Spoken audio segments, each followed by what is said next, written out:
Hey, hey, hey! Good evening po sa ating lahat. Welcome back to our live. Kasi yung last week recorded po yan. Welcome back to our live midweek service. Magandang gabi po sa inyong lahat.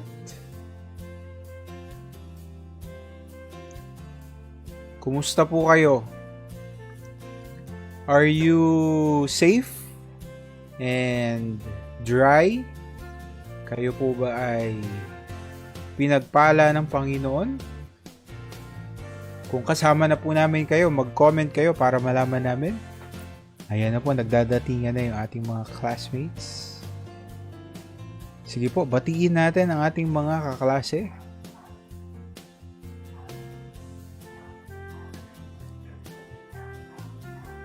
Teka. Yun, okay. Ang ating pong earliest bird of the night ay si Teacher Pete. Yan, magandang gabi po, Teacher Pete.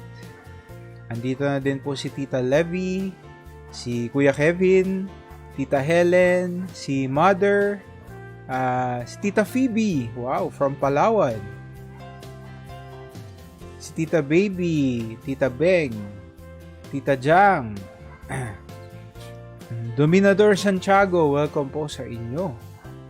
Andito na din si Ate She, si Tita Alma, si Tita Mar, si Ate Rosette, si Tita Natty.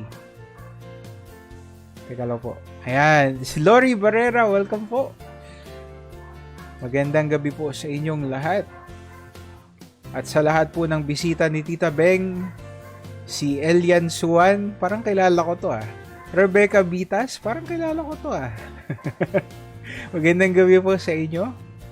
Ganon din kay Tita Rachel. Good evening po sa inyong lahat. Tama po 'di ba, simula na ng pasukan? Pasukan na this week. Ayan, kaya pala traffic na naman po. Kailangan natin magbaon ng extra na pasensya. Kawawa din pala yung ibang mga school, no? Binaha sila tapos pasukan na. Tama ba? O ano kayo, nag-delay po kayo? Sa mga nasalanta po last week ng bagyo. Nag-delay po ba kayo ng classes? And welcome po kay Tita Jocelyn Arceo from CTJ Marikina. And kay Tito Edwin. Kasama na din po natin si Bishop. Sige po, mag-comment lang po kayo. Let us know how you are doing. Let us know how you're doing. Kung kumusta na po kayo. Tita Maming, welcome po.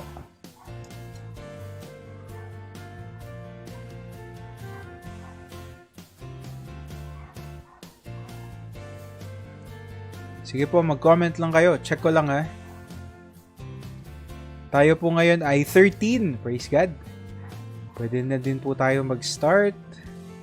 Pero konting hintay pa tayo. Ayan, para makahabol po yung iba.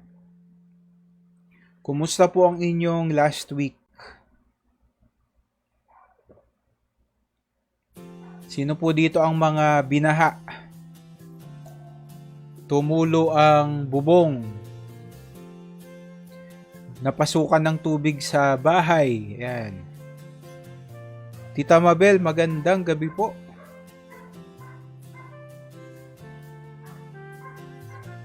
Grabe, akala natin last week, Ondoy number 2, no?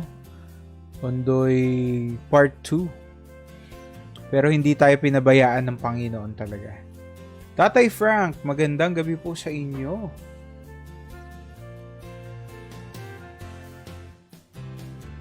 Iningatan tayo ng Panginoon last week.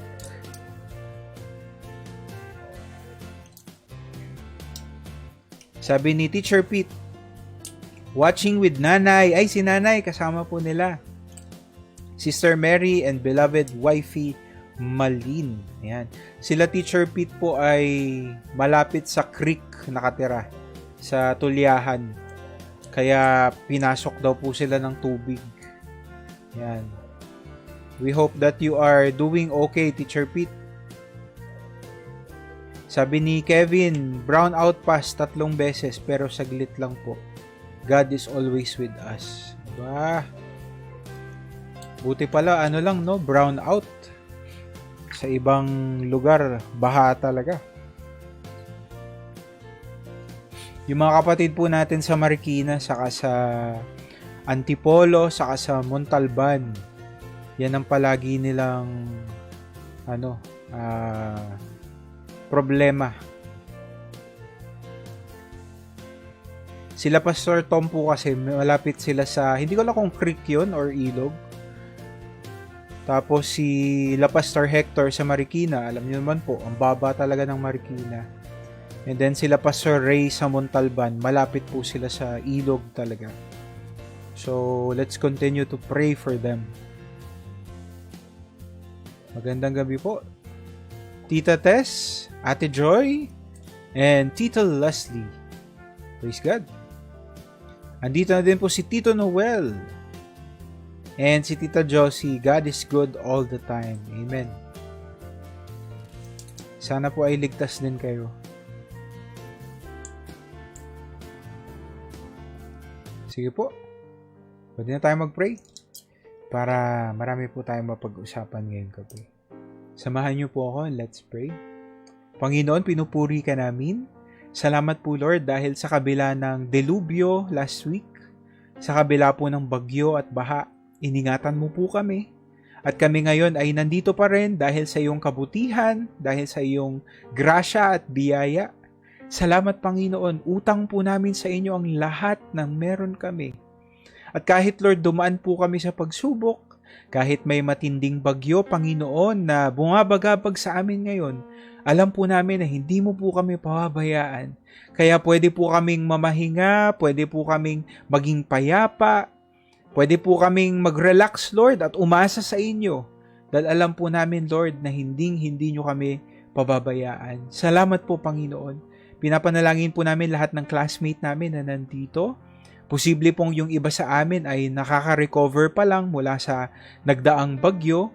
Nawa Panginoon ay pagpalain mo po sila at bigyan mo po sila Lord ng tiyaga at ng pasensya Panginoon dahil itong mga bagyong ito ay parte ng buhay at meron ka pong layunin sa pinagdaanan nilang yon. Pinapanalangin din po namin lahat ng classmate namin na nandito ngayong gabi. Hindi po namin alam kung anong mga pangangailangan namin. Hindi namin alam kung anong mga pinagdadaanan ng bawat isa. Pero Panginoon, nababatid mo po ang lahat ng iyan. Kilala mo po kami. At nawa po ngayong gabi, kausapin mo po kami gamit ang iyong salita. Banal na Espiritu, kumilos ka po. Ikaw po ang bida sa aming pag-uusap ngayon. Kaya nawa po kumilos ka po sa buhay ng bawat isa. Ingatan mo po yung mga classmate namin na nagbabiyahe pa lang po pa uwi. And please bless every internet connection, every gadget, lahat ng puso, Panginoon, na nandito ngayon. Ikaw, Panginoon, ang magpala at mag-ingat. Salamat po, Panginoon. Binabalik namin sa inyo ang lahat ng papuri at pasasalamat sa pangalan ni Jesus. Amen and amen and amen. Palakpakan po natin ang Panginoon ng malakas na malakas na malakas. And let's sing to the Lord. Let's worship Him. Let us become more aware of your presence. Let us experience the glory of your goodness. Let us become more aware of your presence. Let us experience the glory of your goodness. Let us become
Palakpakan po natin ang Panginoon.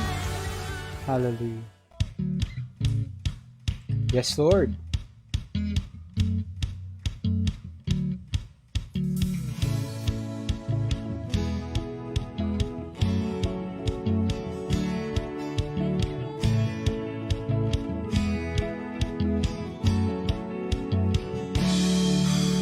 Ako ay narito ngayon, naghihintay. Inaasam-asam, presensya mo'y muling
Tapakan po natin ang Panginoon. Ng malakas, ng malakas, ng malakas. Praise God. Magandang gabi po muli sa ating lahat. Siguro nagulat kayo last week kasi napakapayat nung nagturo sa inyo. Ano po yun? 2022 pa. Ayan. And nandito po tayo ngayon. Ito po ay live. Hindi po to recording. Pag inunat nyo po ang inyong kamay, makakapa nyo po ako. Ayan. So, good evening po sa ating lahat. Pinagpapatuloy po natin ang ating pag-aaral patungkol sa Holy Spirit. Ayan. Sabihin nyo nga po sa comments, Holy Spirit. Sige po, i-type nyo po sa comments, Holy Spirit. So, ito po ay pangalawang linggo na ng pag-aaral natin tungkol sa banal na spirito. And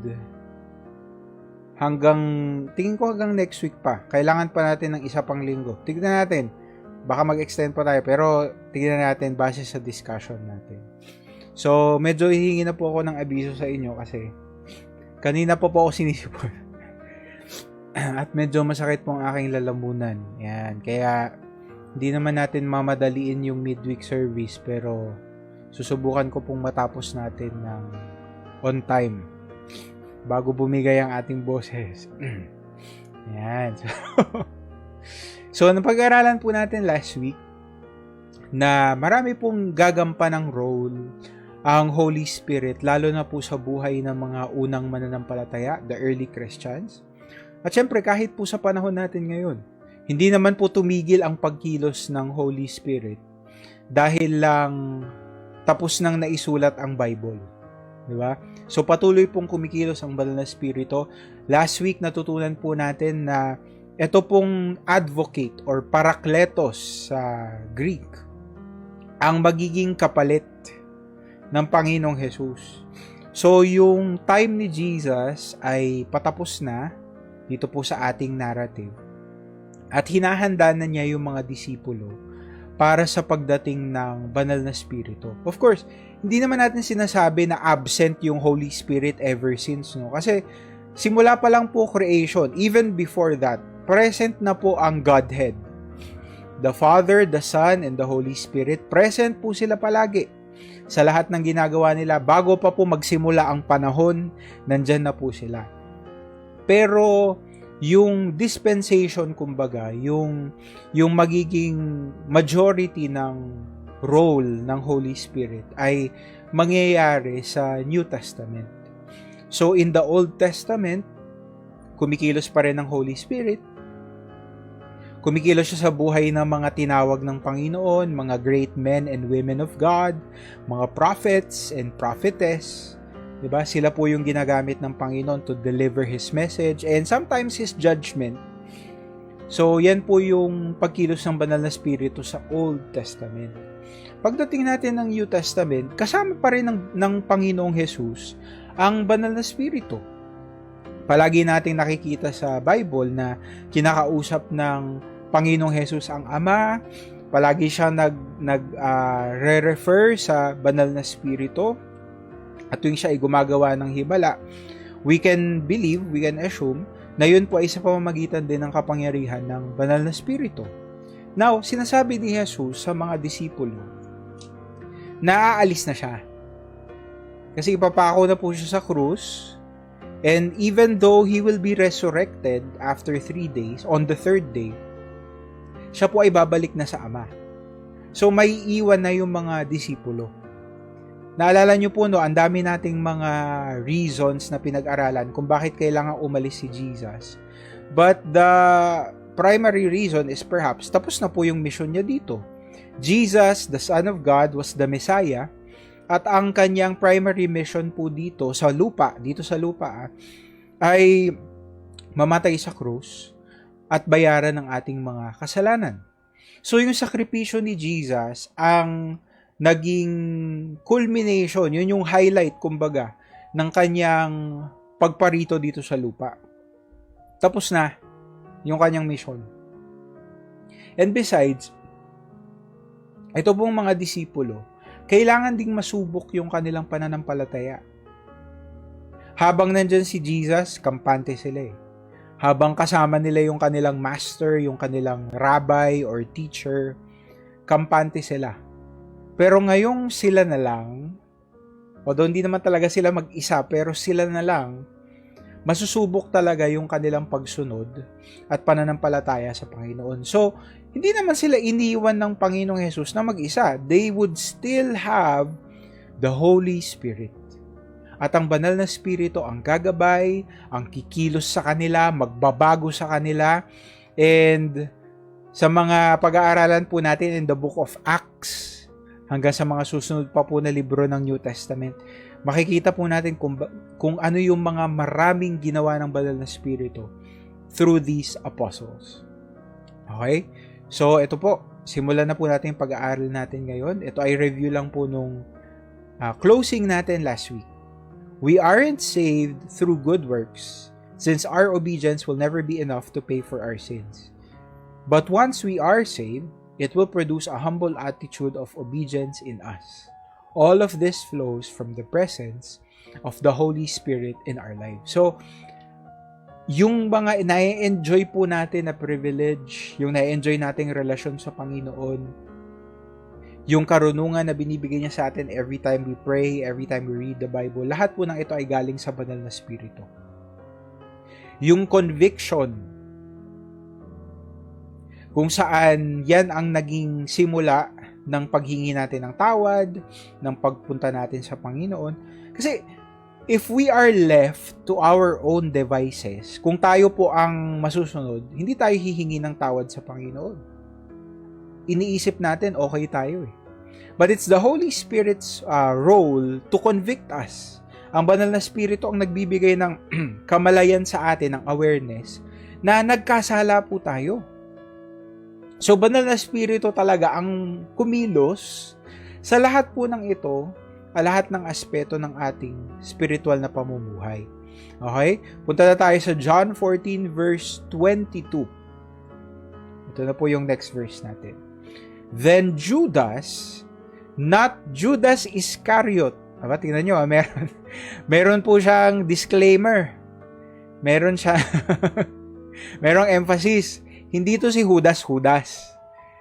It just so happens that he was another Judas sa mga apostles.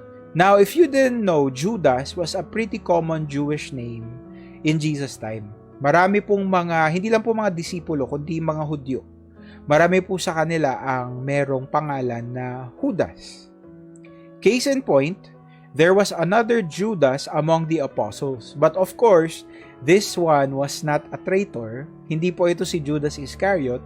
And he is most probably the same person as Thaddeus. Ayan, lagay nyo nga po sa comments, Thaddeus. Or sa Tagalog, Tadeo. So, ito pong si Judas na isa pa, posibleng siya si Thaddeus. If I remember correctly, siya po yung son of James. So, Judas, son of James is, correct me if I'm wrong siya po ay si Thaddeus or si Tadeo. So, nagtanong daw po itong si Judas. Napaka-inosente ng kanyang tanong kung tutuusin. Hindi naman, kasi you have to, you have to consider. Nag-aaral tayo nitong mga huling interaction ni Jesus with the disciples. Tapos parang nagtataka tayo kasi ang babaw naman ng mga tanong nila. Paulit-ulit sila. Ilang beses sinabi ni Jesus, magpapadala siya ng hahalili, yung Holy Spirit.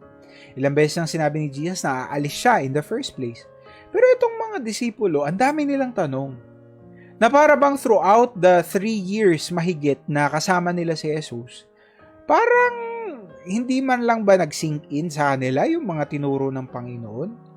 Now, we have to understand, nakagaya nga po ng sinabi ko sa inyo kanina, habang nagtuturo si Jesus dito sa mga disciple, hindi naman nila na-realize na kailangan talagang aralin ito, i-memorize ito, isa puso itong mga tinuturo ni Jesus. Kasi ang kanilang assumption was kasama nila si Jesus palagi.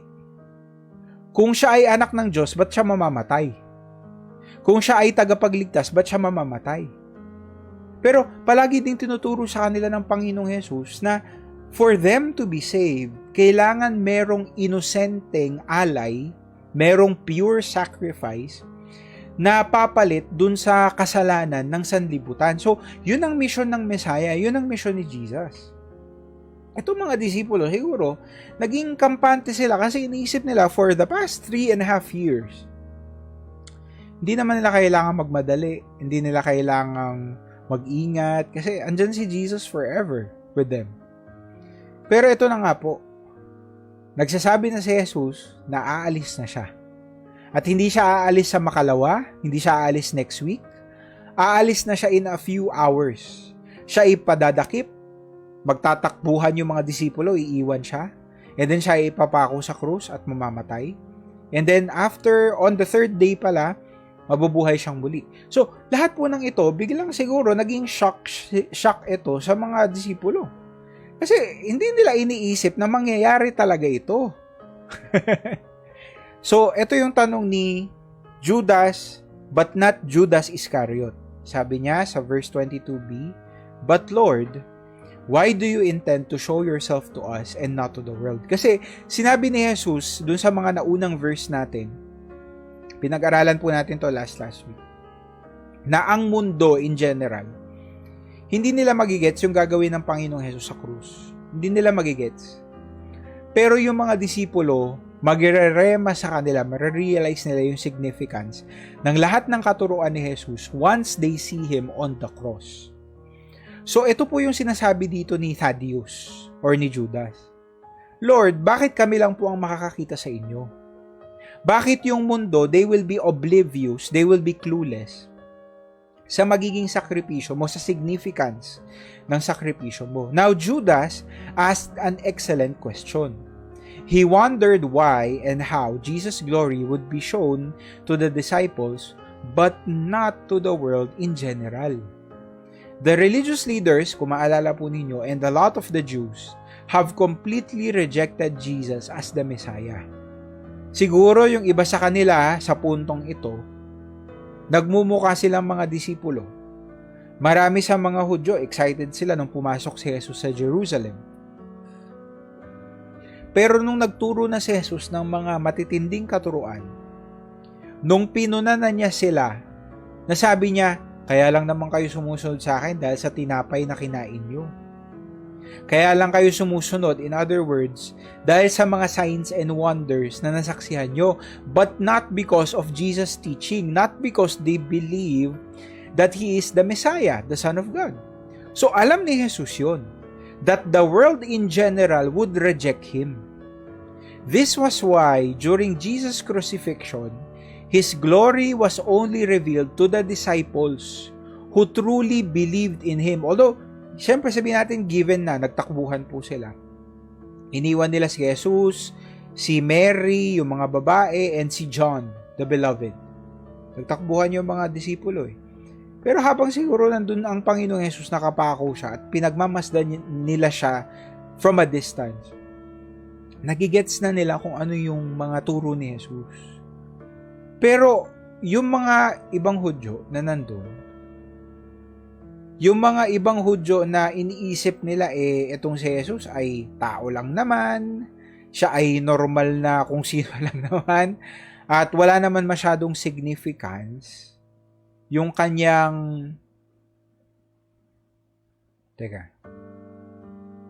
yung kanyang kamatayan sa krus. Ang tingin nila kay Jesus was that He was just another criminal. Sumikat lang siya siguro at one point in His ministry, pero for the most part, sa dulo ng kanyang buhay, natagpuan siyang, di naman siguro bula ang propeta, pero heretic siguro. Yun ang pinaparatang sa kanya ng mga religious leaders. So, basically, yung kanilang belief kay Jesus ay nawala. Iniisip nila, kung ito ay tagapagligtas, bakit ito mamamatay? At ang kanyang kamatayan pa ay kamatayan ng isang kriminal. Hindi po ito marangal na kamatayan. Ito po ay kamatayan ng pinakamababang uri ng tao siguro nung panahong yon. It was the most painful death. However, for all of the disciples na tunay na nananampalataya kay Jesus, nung nakita nila siya sa krus, sabi nila, siya nga ang tagapagligtas. May mga ibang Hudyo siguro during that time, alam natin yun, di ba? May mga sundalo na habang pinapako nila si Jesus, imbis na magalit si Jesus, imbis na isumbat niya sa kanila na inosente ako, ba't niyo ako pinapako?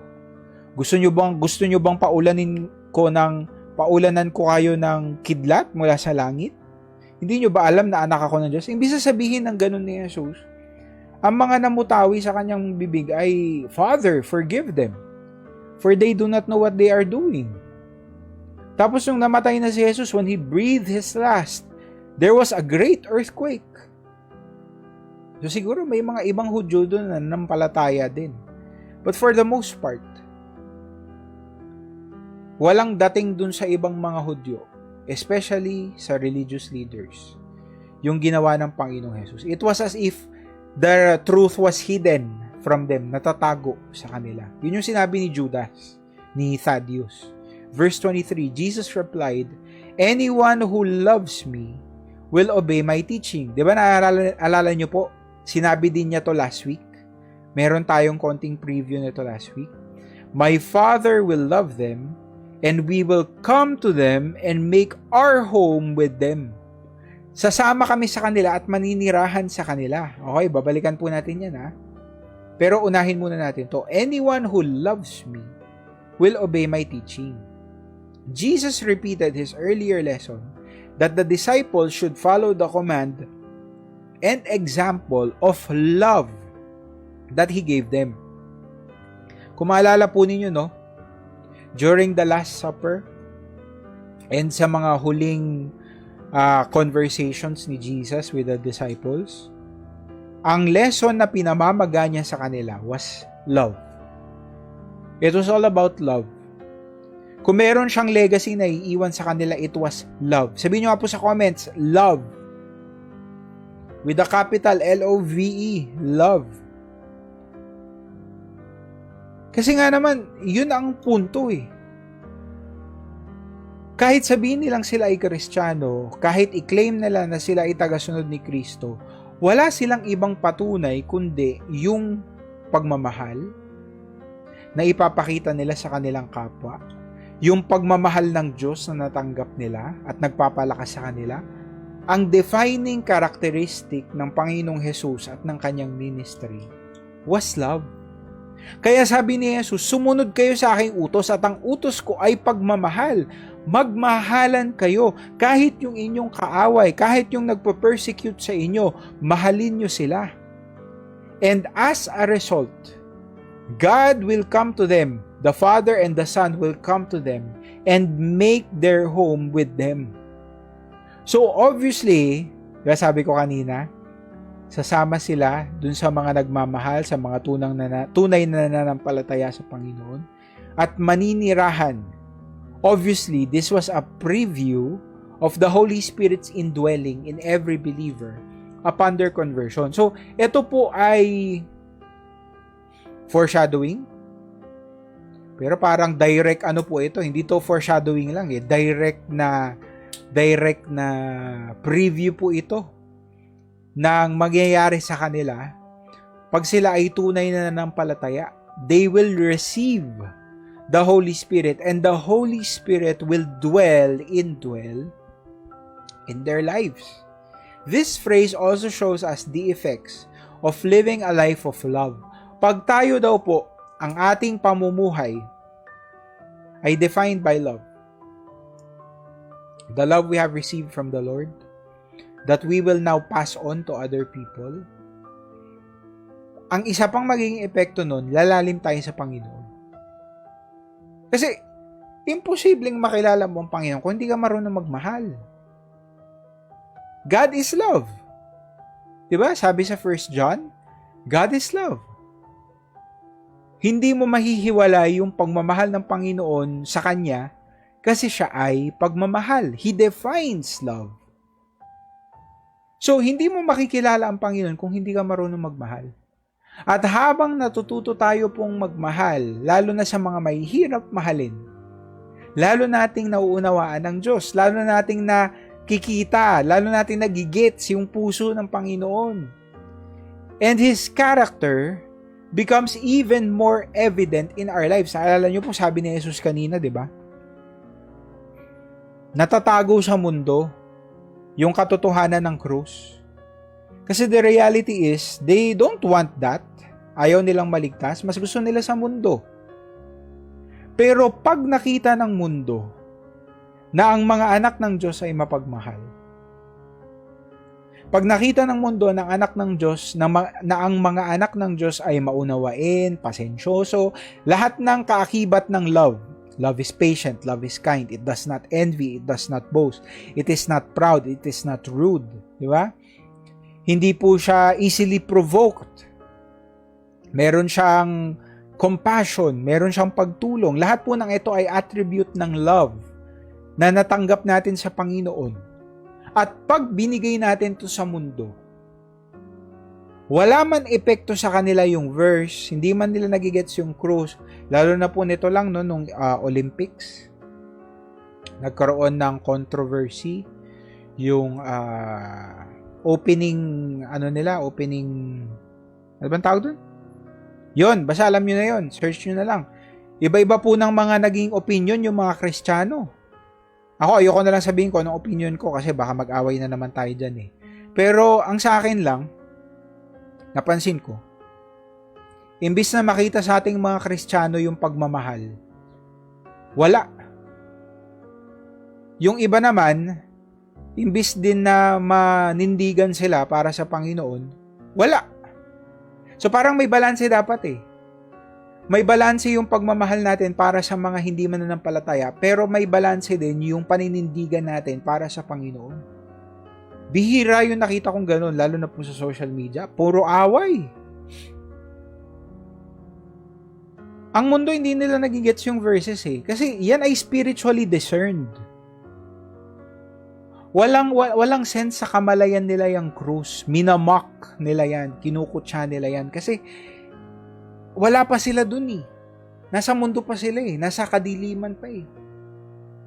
Pero sinasabi dito ng Panginoong Yesus, the one way to bridge that gap is for other people to see love sa mga Kristiyano. Yun ang ginawa ni Jesus. Bago po siya nagturo, nagpakita siya ng pagmamahal. Sumalo siya sa mga makasalanan.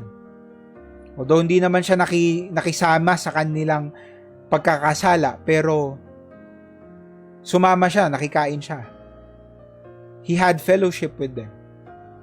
Hindi po siya nag-discriminate sa kanila. Bakit? Kasi yun ang kanyang way to reach out to them. And then, once kasama na niya sila sa hapag, doon niya sila bibigyan ng salita ng Panginoon. Pansinin niyo, di ba? Iba yung interaction ni Jesus pag ang kausap naman niya ay mga Pariseo. Pag Pharisee, diretso siya agad eh. Walang paligoy-ligoy, walang tara, kain muna tayo, walang ganun eh. Diretso siya agad. Rene-rebuke niya agad sila. Pinapagalitan niya. Kasi alam niya itong mga Pariseo, hindi nila kailangan ng compassion and, love, siguro tough love yun ng Panginoon. Pero hindi nila kailangan ng fellowship, ng kain. Ang kailangan nila, matinding batok eh. So pag nakikita ng mga unbeliever yung pagmamahal sa atin, napapansin po nila yung karakter ng Diyos. Yung Christ-likeness na goal po ng bawat Kristiyano, mas naaabot po natin every time we show love. So anong connect neto sa Holy Spirit? Kasi again, we're talking about the Holy Spirit. Bakit si Jesus, love, yung kanyang sinishare sa mga disciple? Kasi imposible po nating magawa itong ganitong klase ng love without the Holy Spirit. It's as simple as that. Try as we may. Nung wala pa tayo sa Panginoon, subukan nating maging sobrang bait, sobrang pasensyoso, sobrang mapagbigay. Nung wala pa tayo sa Panginoon, sinubukan natin na mag-turn the other cheek. Pag sinampal ka sa isang pisngi, bigay mo yung kabila. Diba? Pag sinaktan ka, magparaya ka. Sinubukan natin yun nung tayo ay wala pa sa Panginoon. Pero kahit gaano tayo kabait, kahit gaano tayo magtimpi, hindi po natin magawa. Completely. It's only through the power of the Holy Spirit na magagawa po nating magmahal katulad ng Panginoong Jesus. Siya, nung nagmahal po siya, ultimong sa krus mismo, pinapako na po siya nun. But he still practiced forgiveness. Sa kaduluduluhan ng kanyang buhay, pinapanalangin pa rin niya yung mga tao na nandun sa paanan ng krus. Ina-assure pa rin niya yung kriminal na kasama niya, katabi niya. Sabi niya, "Today you will be with me in paradise." Yun ang pagmamahal na meron si Jesus. Imposible nating magawa yun kung wala ang banal na spirito. Hindi po sapat. Hindi tayo sapat. Hindi sapat ang lahat ng ginagawa at pagpapasensya natin. It's only through the Holy Spirit. Sabi ni Tito More, pag hindi ka spiritual na Kristiyano, madali kang ma-offend at madali kang ma-irritate. Tama naman. Kasi yung Holy Spirit na nagbibigay sa inyo ng patience. Diba? Remember, that's also one of the fruit, parts of the fruit of the Holy Spirit, yung long suffering. Diba? Sabi ni Pastora Beth, love is the evidence. Yan, pakita nga natin para... Yan. Sabi ni Pastora Beth, love is the evidence of every Christian believers or followers of Jesus Christ. Amen. Kung walang pagmamahal, paano natin nasabi na tayo ay totoong Kristiyano? Diba? Verse 24, anyone who does not love me will not obey my teaching. So kung hindi mo daw talaga mahal ang Panginoon, hindi mo mamahalin yung kapwa mo. And vice versa. Kahit sabihin mong mahal mo ang Diyos, nasusubok ka pa rin sa mga relasyon mo dito sa lupa. Gets? These words you hear are not my own. Hindi po ito gawa-gawa ni Jesus. They belong to the Father who sent me. Ama mismo ang nag-utos kay Jesus na ituro to.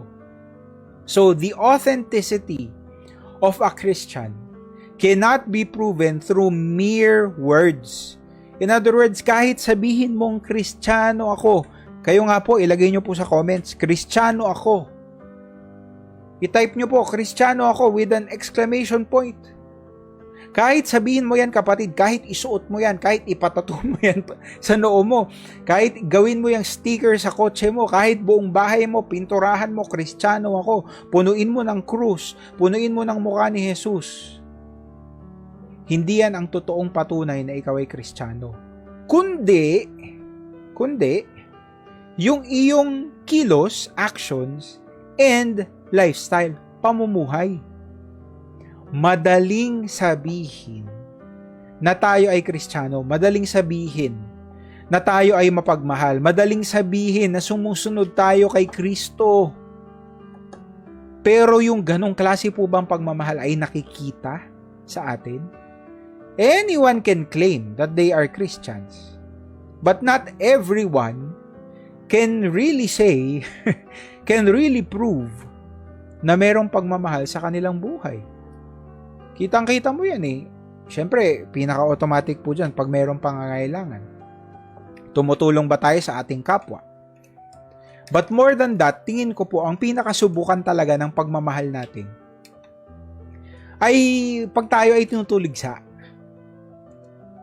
Kasi pag ikaw ay nasa mundo, kahit nasa mundo ka, pag nakakita ka ng nangangailangan, tutulungan mo eh. Pag nakakita ka ng nabagyo, di ba? Ng nasalanta, tutulungan mo eh. Automatic po yan. Kahit ikaw ay unbeliever. Pero yung magpasensya, yung imbis na maghigante ka, magtitimpi ka na lang, nako, bihira po nating makita yan sa mundo, if at all, nagagawa po nila. Yun ang pruweba talaga ng ating pagmamahal. Paano pag ikaw ay inuusig na? Paano pag ikaw ay sinasaktan na? Kristiyano ka pa rin ba? Hindi sa salita, hindi lang din sa isip, kundi sa gawa at sa pamumuhay. God isn't impressed with all of our outward shows and claims of love for Him. Outward, panglabas lang. He's looking at how we reflect the love we've received from Christ to other people. So yung pagmamahal na nakita natin, natanggap natin mula sa Panginoon, ito po ba ay binibigay natin sa ibang tao? Again, kailangan natin ng banal na spirito to do this. Sabi ni Apostle John in 1 John 4:20, whoever claims, sabayan niyo po ako, basahin niyo po kahit sa bahay lang po. Whoever claims to love God and yet hates a brother or sister is a, ano daw? Liar. Lagyan nyo nga po sa comments, liar. Sige, type nyo po, all caps, liar. Kahit sabihin mong Kristiyano ako, kung hindi mo naman mahal ang iyong kapwa, you are a liar. For whoever does not, tignan nyo, ang ganda ng argument dito ni John. For whoever does not love their brother and sister whom they have seen cannot love God whom they have not seen. Paano mo nga naman mamahalin ang Diyos na hindi mo nakikita? And yet, itong tao, nakaharap mo na, hindi mo man lang mamahal-mahal. How can you express your love to God that you cannot see?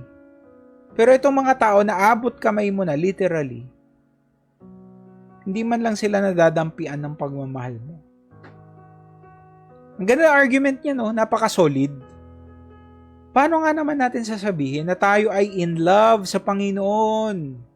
Paano natin sasabihin na tayo ay totoong Kristiyano kung hindi nakikita ang pagmamahal ni Kristo sa atin?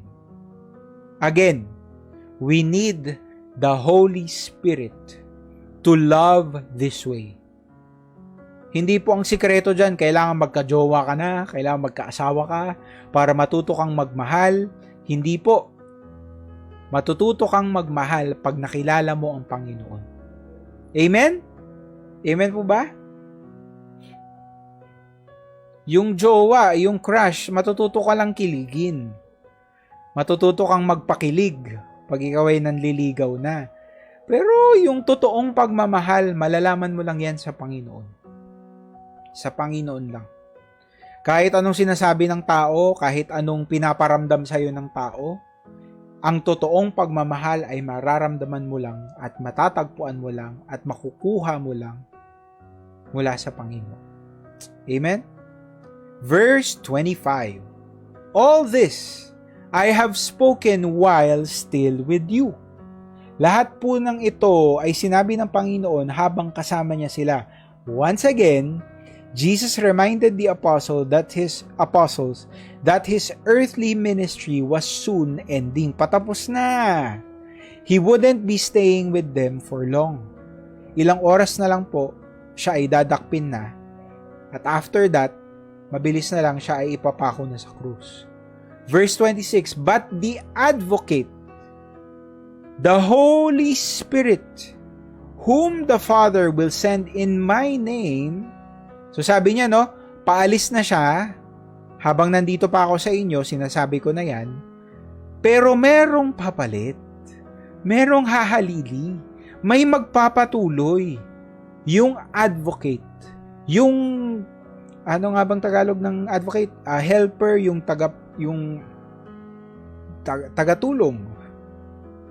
Yung banal na spirito. Whom the Father will send in my name. In other words, as a representative. Ultimately, the apostles didn't need to worry. Why? Because in Jesus' place, God would send the Holy Spirit, our new advocate. Or in Greek, yan po ay Parakletos. Ayan, lagay nyo nga po sa comments. Parakletos. Yung Parakletos po, marami po siyang meaning. It can mean helper, tumutulong. It can mean advocate or namamagitan, mediator. Lahat po ng yan ay ang banal na spirito. So in Jesus' place, God would send the Holy Spirit. And the Holy Spirit, ito daw po yung gagawin ng banal na spirito, will teach you. Sabihin nyo nga po sa comments, teach. The Holy Spirit will teach you. Okay? Meron daw pong isang role ang Holy Spirit and that is to teach. I-ano nga natin yan, all caps natin. To teach the disciples all things and will remind you. Lagay nyo nga po sa comments, remind. So, hindi lang po ituturo, ipapaalala din. Ano pong ipapaalala sa kanila? Everything I have said to you. Everything I have said to you. Everything is possible with... Naging VBS no? Hindi matapos-tapos yung VBS. Anyway, everything I have said to you, ipapaalala daw po ng banal na spirito.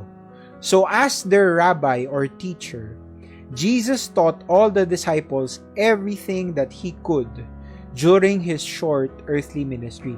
3.5 taon lang po eh. 3.5 taon lang nilang nakasama si Jesus. Their training was not finished, but would be continued by the Helper, the Holy Spirit. So, hindi pa po sila tapos. Basically, akala ba nila graduate na sila? Hindi pa po. Hindi pa sila graduate. Sila po ay magpapatuloy ng kanilang gawain, ng kanilang, ano bang tawag natin dito? Ano po bang Tagalog ng training? Magpapatuloy ang kanilang... Ano bang Tagalog ng training? Total Olympics, di ba? Training. Ano po bang Tagalog ng training na alam po ninyo?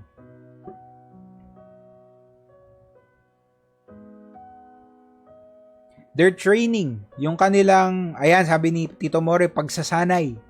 Yung kanilang, naghahanap pa ako ng iba eh. Ano ba ibang salita para sa training? Yung kanilang pagsasanay, yung kanilang paghahanda. Alam niyo po kung ba't ko sinabi yung paghahanda? You remember last time na nag-aral po tayo, ang promise ni Jesus sa mga disciples was that they would do greater things. Di ba naalala po ninyo? Kasi si Jesus, basically, syempre, hindi naman nila matatawaran, hindi naman nila matutumbasan ang Panginoong Jesus kasi siya talaga yung sukdulan, siya yung pinaka-effective na discipler, pinaka-effective na evangelist. Pero sabi ni Jesus, they would do greater things. In other words, hindi naman sa intensity sila gagawa ng higit pa, kundi yung kanilang reach ay lalawak. So sila ay nagsasanay, sila ay naghahanda para sa higit na mas malaking ministry. Again, si Jesus po ay 3.5 years lang ang kanyang ministry. Basically, he was, paano natin masasabi to? He was limited to Judah, di ba? To Judea, yung bayan ng mga Hudyo. Doon lang po yung kanyang ministry. Pero itong mga disipulo, itong mga susunod na Kristiyano, lalawak yung kanilang ministry. Dadami po yung kanilang maaabot. Na dati iniisip nila hanggang dito lang sila sa Israel. Mga Hudyo lang po yung kanilang kasama, pero hindi po.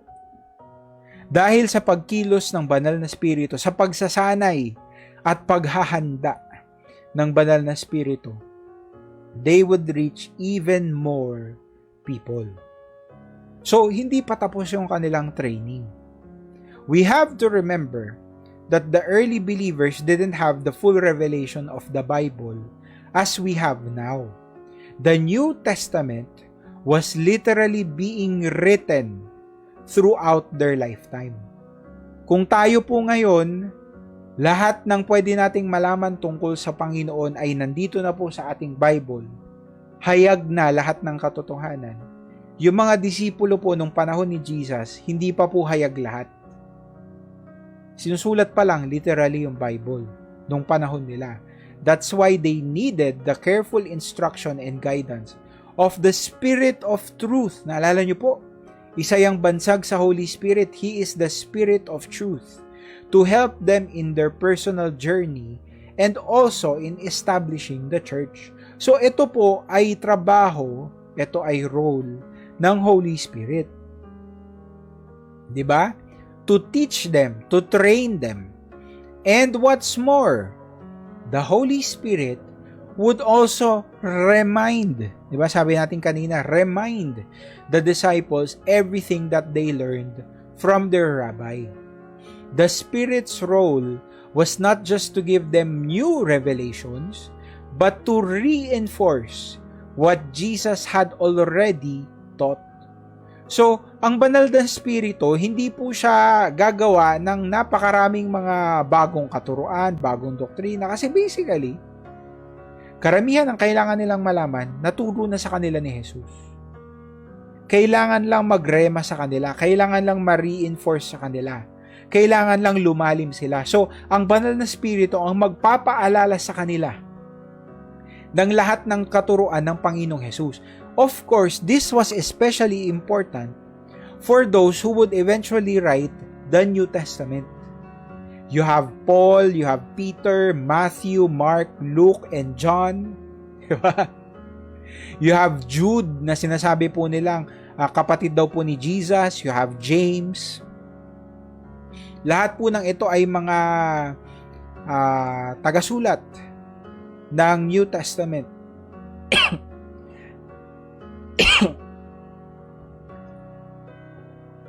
Sila po yung mga writer. But the ultimate author was still God.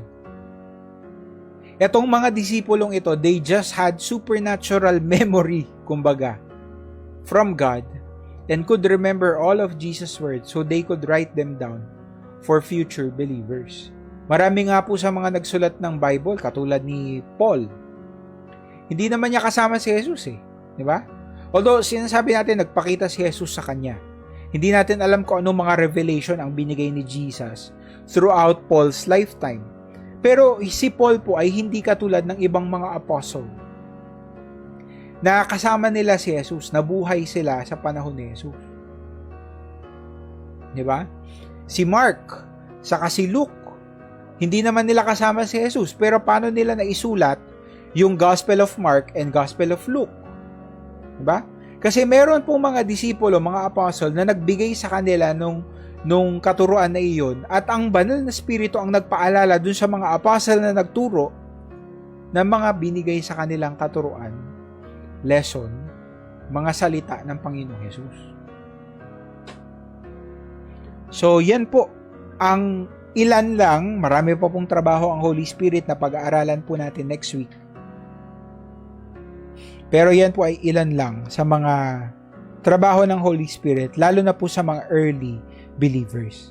Sabi po ni Tita Mar, is the Holy Spirit and the Holy Ghost the same? Yes, Tita, they're the same.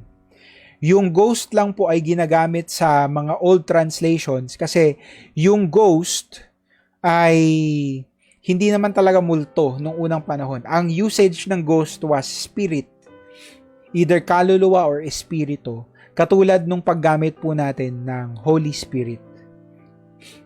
So, ghost yung ginagamit nilang word dati. It's the same.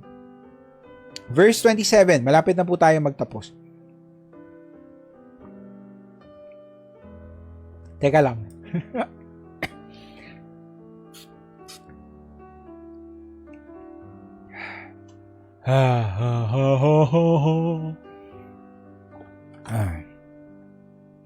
Ang katipo ng lalamunan kasi mula pa po ito nung linggo Well, actually, nung Monday siya pero kasi nagpakanta nga tayo, di ba, nung linggo.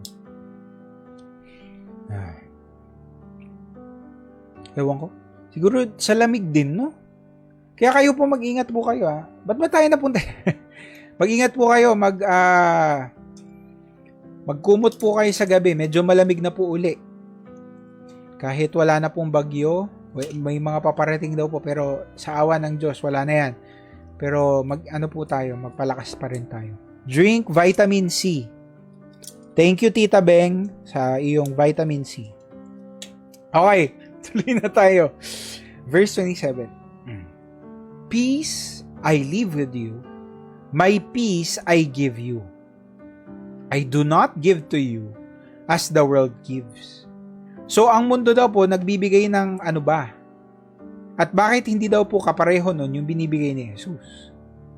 Sabihin nyo nga po sa comments, peace or shalom. Diba, alam nyo po, this was a common ending to any interaction or conversation nung panahon nila Jesus. They would say, Shalom.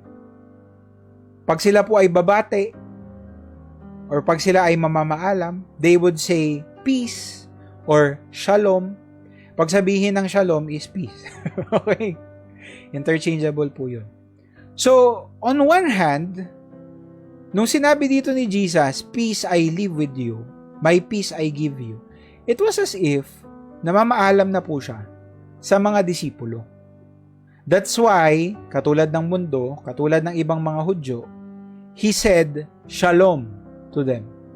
But unlike the world, who usually said Shalom out of habit, kasi parang tayo, no? Pag ikaw ay tumawag, di ba? Tapos na yung call.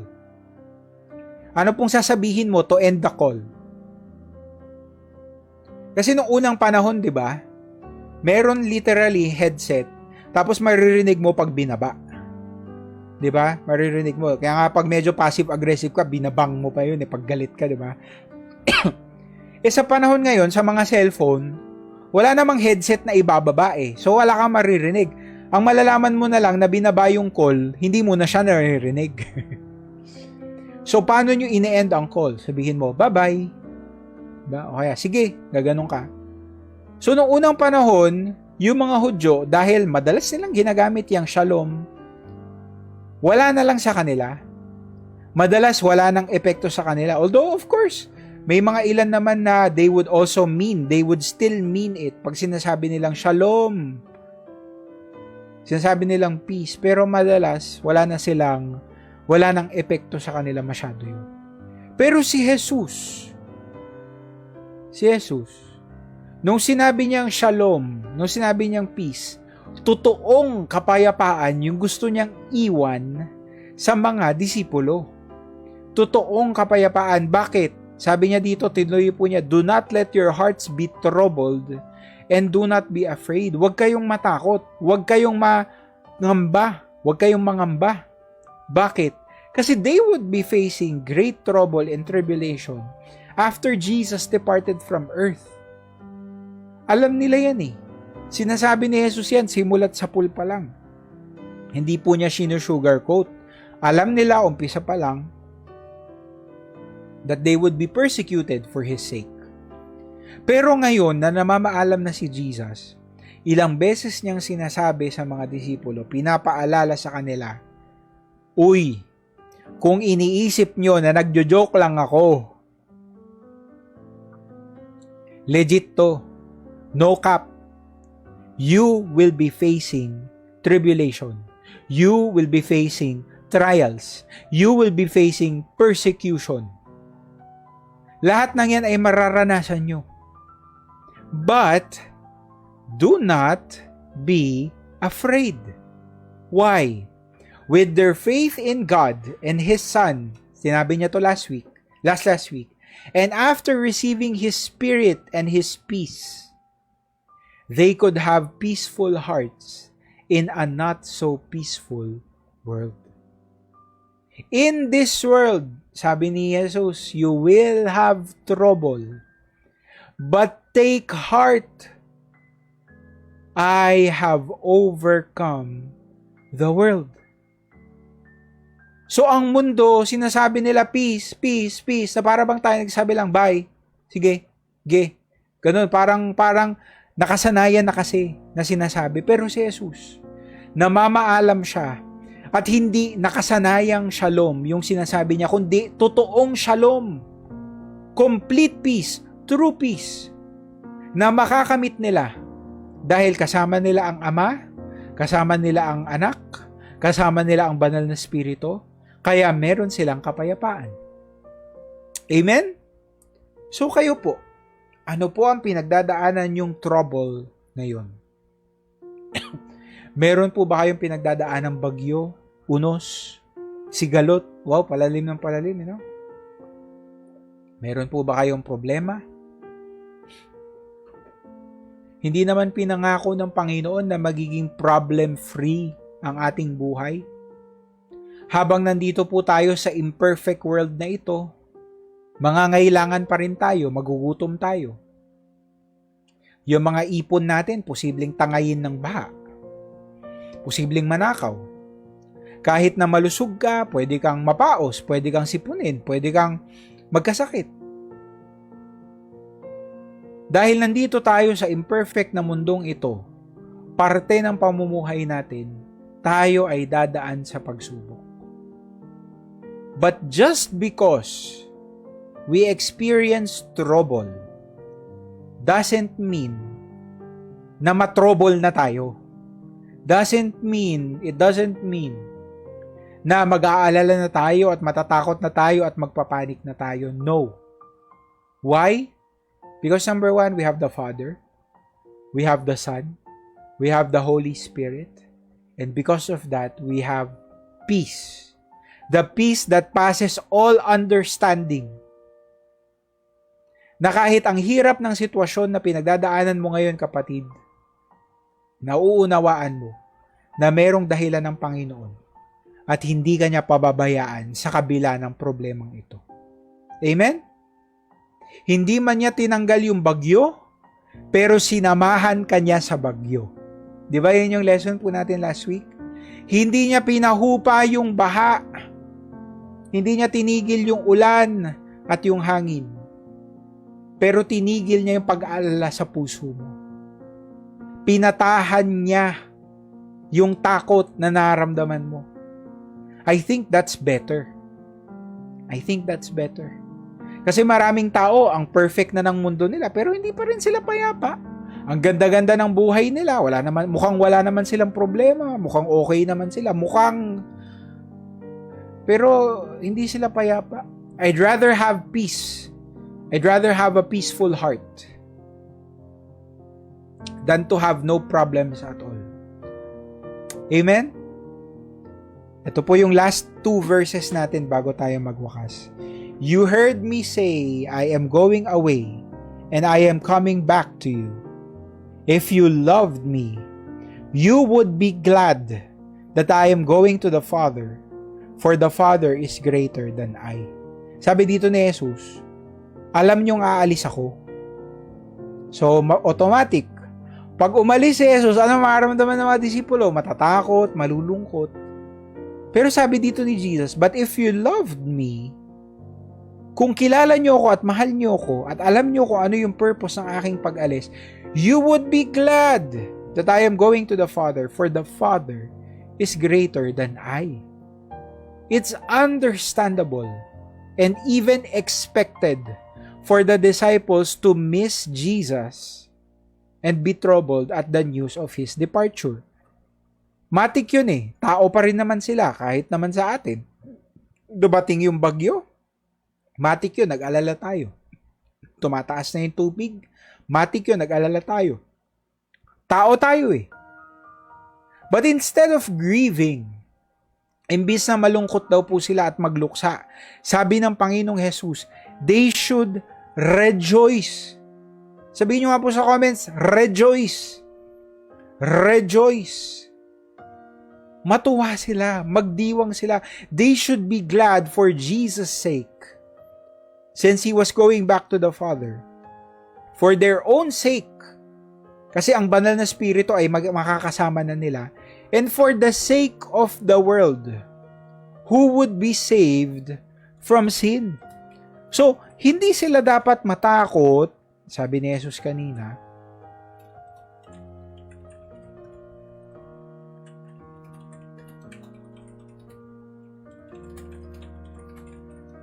Hindi sila dapat matakot, hindi sila dapat malungkot dahil lahat ng benepisyong ito ay mangyayari dahil sa pag-alis ni Jesus. So for Jesus' sake, babalik na po siya sa piling ng Ama. For the disciples' sake, sila daw po ay magkakamit na ng banal na Espiritu. And for the sake of the world, na dahil sa sakripisyo ng Panginoon, magkakaroon na ng pag-asa. They would be saved. They could be saved from sin. Eventually, through the help of the Spirit, their tears would turn into joy as they fully understood God's plan for humanity. So, matik yun, malulungkot sila. Matik yun, alam ni Jesus yun. Nauunawaan niya yun. Pero He wanted to assure them na eventually your tears will turn into joy. Your mourning will turn into dancing, into gladness. Pag dumating na ang banal na Espiritu sa inyo, mauunawaan nyo ang plano ng Panginoon para sa sanlibutan.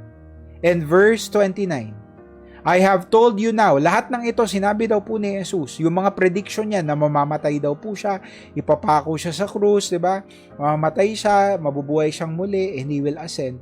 So that when it does happen, you will believe. You will believe. When Jesus' words about His death, resurrection, and ascension come true, His disciples will believe even more in Him. Bakit? They will realize that He really knew in advance everything that was about to happen. And the fact that He accurately predicted these events was proof that His message was true. Dahil nagkatotoo lahat ng sinabi ni Jesus. Pruweba ito na siya ay tunay na anak ng Diyos. Kasi hindi lang siya namatay, hindi lang siya pinako ng ganitong manner. Specific po si Jesus when He said all of those predictions. Pero sinabi din po niya that on the third day, He would rise again. He would rise from the dead. At nangyari.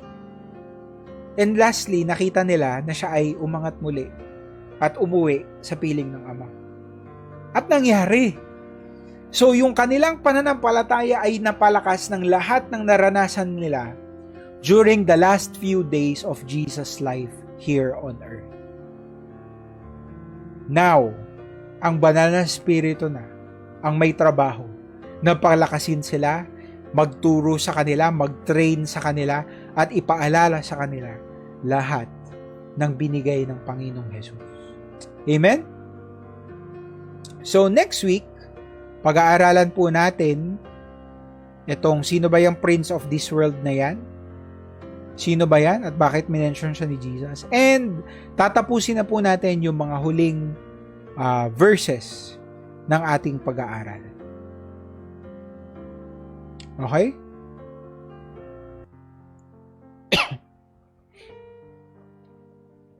Kung meron po kayong tanong, next week na lang po. Dahil magpapahinga muna tayo. Ayan.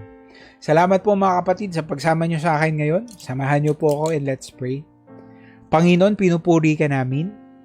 Banal na Espiritu, nagpapasalamat po kami sa inyo dahil pinaalala mo po sa amin yung mga naging roles na ginampanan mo po para sa mga unang Kristiyano. And Lord, napalakas din po kami ng inyong salita. Dahil alam po namin na kumilos ka noon at kumikilos ka pa rin hanggang ngayon. Salamat po Panginoon dahil sa kabila ng lahat ng pinagdaanan namin, Ikaw ay buhay, Ikaw ay may pakialam sa amin, at Ikaw ay may kakayahan na isalba po kami sa lahat ng pinagdadaanan namin. Pero Panginoon, nagpapasalamat po pa rin kami kahit dumadaan kami sa pagsubok, kahit parang hindi mo kami sinasalba. Salamat pa rin po Panginoon. Dahil alam po namin na hindi mo man kami tatanggalin mula dyan sa bagyo at sa apoy. Alam naming sasamahan mo naman kami. Banal na Espiritu, patuloy ka pong kumilos sa buhay ng bawat isa. Patuloy mo pong gamitin ang salita mo. Habang kami po ay nananalangin din po, kausapin mo po kami. And during the times na nasusubok po ang aming pagmamahal, ipaalala mo po sa amin na yan ang command, yan ang example na pinakita mo po sa amin to love you and to love other people. Salamat po, Panginoon. Pinapanalangin ko po lahat ng classmate ko na kasama ko ngayong gabi. Maghimala ka po sa buhay nila. Ano man po ang kanilang pangangailangan, yan man ay physical, financial, relational.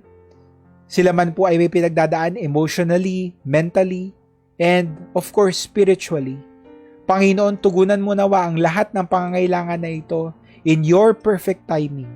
Salamat po, Panginoon. Ngayong gabi, we will rest.